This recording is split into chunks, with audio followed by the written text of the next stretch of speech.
আসসালামু আলাইকুম। প্রিয় এইচএসসি 2000 ভাই এবং আপনারা সবাই কেমন আছো? আজকে আমরা পদার্থবিজ্ঞানের এমসিকিউ সলিউশন করব।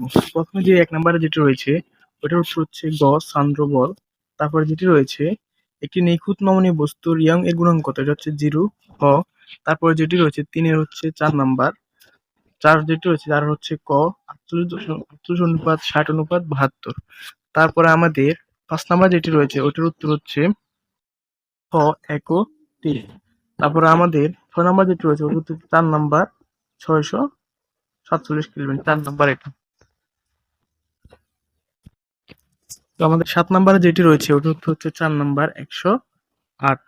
তারপর 8 নাম্বার যেটি রয়েছে 8 নাম্বারের উত্তর হচ্ছে ছোট গ 50.53। তারপর আমাদের 9 নাম্বারে যেটি রয়েছে ওটার উত্তর হচ্ছে 4। 10 নাম্বার যেটি রয়েছে ওটার উত্তর হচ্ছে 4 ওহম মিটার।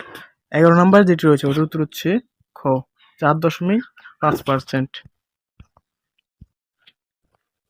তো আমাদের 12 নম্বরে যেটি রয়েছে ওটার উত্তর হচ্ছে ক। 13 নম্বরে যেটি রয়েছে ওটার উত্তর হচ্ছে ঘ 0 থেকে 180 ডিগ্রি। তারপরে 14 নম্বরে যেটি রয়েছে ওটার উত্তর হচ্ছে খ 112 মিটার। 15 নম্বরে যেটি রয়েছে ওটার উত্তর হচ্ছে ক 1 ও 2। 16 নম্বরে যেটি রয়েছে ওটার উত্তর হচ্ছে ক। আমাদের 17 নম্বরে যেটি রয়েছে ওটার উত্তর হচ্ছে 4। 18 নম্বরে যেটি রয়েছে ওটার উত্তর হচ্ছে গ 90 ডিগ্রি। তারপরে 19 নাম্বার যেটি রয়েছে ওটার উত্তর হচ্ছে খ। তারপর আমাদের 20 নাম্বার যেটি রয়েছে ওটার উত্তর হচ্ছে ক 4.5, 4:5। 21 নাম্বারে যেটি রয়েছে ওটার উত্তর হচ্ছে খ।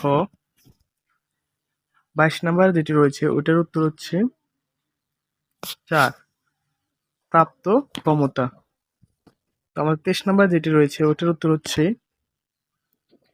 3/22 মিটার। 24 নাম্বার যেটা বলা হয়েছে মহাকর্ষীয় বিভব। তো এখানে আমার তিনটার মধ্যে আমাদের এখানে উত্তর হচ্ছে গ 2 ও 3। তো আমাদের সর্বশেষ যে প্রশ্নটি রয়েছে ওটার উত্তর হচ্ছে খ।